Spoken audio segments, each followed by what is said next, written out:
فإلى الله مضينا عن حمى الدين نذود إن أبى العز أبينا هكذا طبع الأسود. Assalamualaikum warahmatullahi wabarakatuh. Kisah ini bermula dari sebuah pertanyaan jebakan seorang pendeta Nasrani bernama Yohanes di masa Khalifah Hisham bin Abdul Malik dari dinasti Umayyah.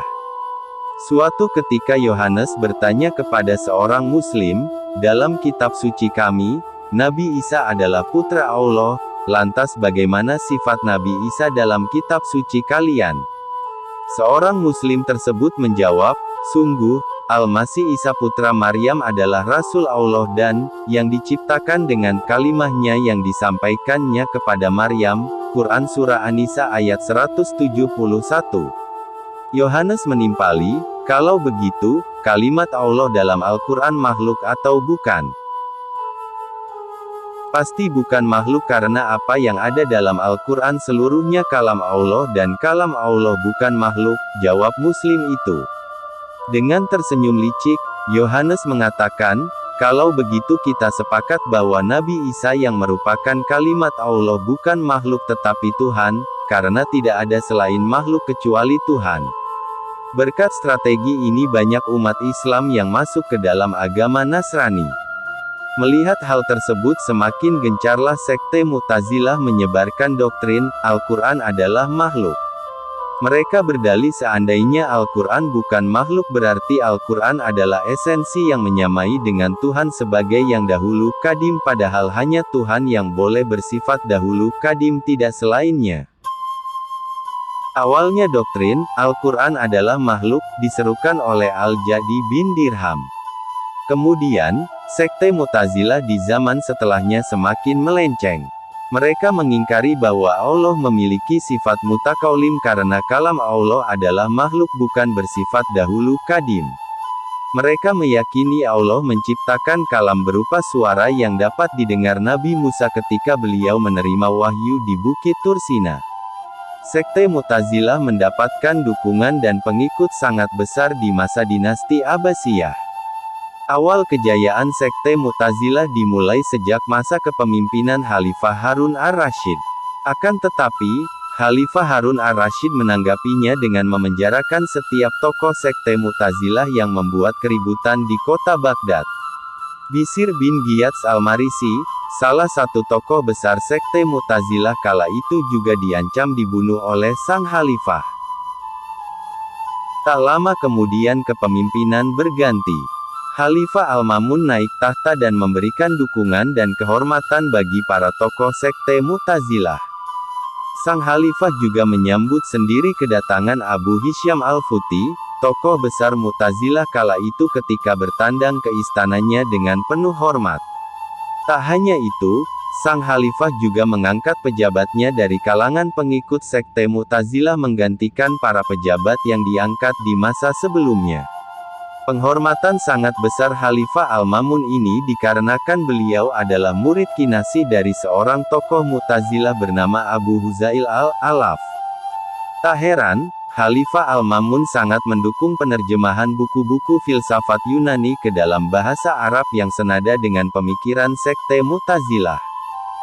Tahun 218 Hijriah adalah tahun kelabu di mana revolusi akidah dikumandangkan. Satu persatu ulama beraliran Aswaja disingkirkan, dipenjara, dan dibunuh dengan dalih tidak meyakini Al-Quran adalah makhluk. Hal ini ditandai dengan surat perintah yang dikirimkan kepada Ishak bin Ibrahim selaku wali kota Baghdad. Surat perintah ini berisi mandat memaksa seluruh ulama kota Baghdad meyakini Al-Quran adalah makhluk dan menetapkan hukuman bagi yang menentang. Kota Baghdad pun banjir darah. Di mana-mana terlihat penyiksaan kepada para ulama. Di antara ulama yang tetap gigih menolak doktrin Mu'tazilah adalah Ahmad bin Hanbal, Muhammad bin Nuh, dan Al-Kawariri. Satu persatu ulama menemukan ajalnya di penjara kota Baghdad. Tak lama kemudian, Al-Mamun menjemput ajal ketika berada di perjalanan menuju kota Tartus di Syria. Rupanya di balik tragedi ini terdapat seorang tokoh kunci bernama Ahmad bin Abu Dawud yang menjabat sebagai Perdana Menteri sejak zaman Khalifah Al-Mamun hingga zaman Khalifah Al-Watsik. Ahmad bin Abu Dawud adalah seorang tokoh yang terkenal licik dan lihai. Ia menyingkirkan siapapun yang ia incar jabatannya. Terbukti dengan adanya banyak surat penangkapan dan penyiksaan yang ditulis oleh Ahmad bin Abu Dawud tanpa sepengetahuan sang khalifah. Sayangnya, Al-Mamun menganggap doktrin Mu'tazilah sebagai doktrin Maha Agung yang penting diwariskan kepada penggantinya. Ia menulis, "Wahai Abu Ishaq, julukan Khalifah Al-Mutashim, ambillah pelajaran dari hidupku dan ikutlah jejak saudaramu dalam mendukung doktrin Al-Quran adalah makhluk." Selain itu, Al-Mamun juga mewasiatkan kepada Al-Mutashim agar jabatan Perdana Menteri Ahmad bin Abu Dawud tetap dipertahankan. Setelah kemangkatan Khalifah Al-Mamun maka Imam Ahmad bin Hanbal pun tetap dipenjara di kota Baghdad. Pada era Khalifah Al-Mutashim Imam Ahmad bin Hanbal mendapatkan bonus siksaan beberapa ratus cambukan setiap harinya. Bahkan, sang imam pernah jatuh dan pingsan di tengah derasnya cambuk Al-Gojo. Dikisahkan, suatu ketika Imam Ahmad bin Hanbal dihadapkan kepada Khalifah Al-Mutashim. Kemudian, sang khalifah bertanya, "Wahai Imam Ahmad bin Hanbal, apakah bukti Al-Quran bukanlah makhluk?" Imam Ahmad bin Hanbal menjawab, "Buktinya adalah ayat Al-Quran, Allah yang Maha Pengasih, yang telah mengajarkan Al-Quran, Quran Surah Ar-Rahman ayat 1-2. Bukankah dalam ayat ini menegaskan Allah mengajarkan Al-Quran bukan menciptakan Al-Quran?" Sang khalifah pun murka dan memerintahkan Al-Gojo untuk menyeret Imam Ahmad bin Hanbal kembali ke dalam penjara. Keesokan harinya, sang khalifah ingin mengujinya kembali. Sang khalifah bertanya, "Bagaimana tidurmu tadi malam?" Imam Ahmad bin Hanbal menjawab, "Alhamdulillah baik, tetapi aku menemukan hal yang ajaib." Sang khalifah menjadi penasaran, "Apa yang terjadi tadi malam?" "Aku bangun di tengah malam lantas aku mengambil wudhu dan menjalankan sholat sunnah. Hingga ketika aku berada dalam suatu rakaat aku tak mampu membaca surat Al-Ikhlas sedikit pun. Kemudian, aku mencoba dengan membaca surat yang lain aku pun tak mampu. Aku pun menengok ke sela-sela penjara dan aku melihat jenazah Al-Quran. Maka, aku mandikan jenazah Al-Quran tersebut dan aku sholati serta aku makamkan," jawab Imam Ahmad bin Hanbal. Sang khalifah naik pitam, "Celakalah kau wahai Ahmad bin Hanbal, apakah Al-Quran engkau anggap telah mati?" Sang Imam Ahmad bin Hanbal pun menjawab, "Wahai khalifah, bukankah engkau mengatakan Al-Quran adalah makhluk dan setiap makhluk pasti akan mati, yang berarti Al-Quran juga pasti mengalami kematian?" Tercekatlah lidah sang khalifah dan sejak kejadian itu, Imam Ahmad bin Hanbal mendapatkan hukuman cambuk berlipat-lipat dari sebelumnya. Terhitung pada masa Khalifah Al-Mutashim Imam Ahmad bin Hanbal dipenjara selama 28 bulan. Akan tetapi berkat ketegarannya, para Al-Gojo pun menyerah dan membebaskan sang imam dalam keadaan penuh luka dan tak bisa lagi berjalan. Lambat laun, kondisi kesehatan Imam Ahmad bin Hanbal membaik dan memulai pengajiannya seperti sedia kala. Tak lama kemudian era Khalifah Al-Watsik dimulai.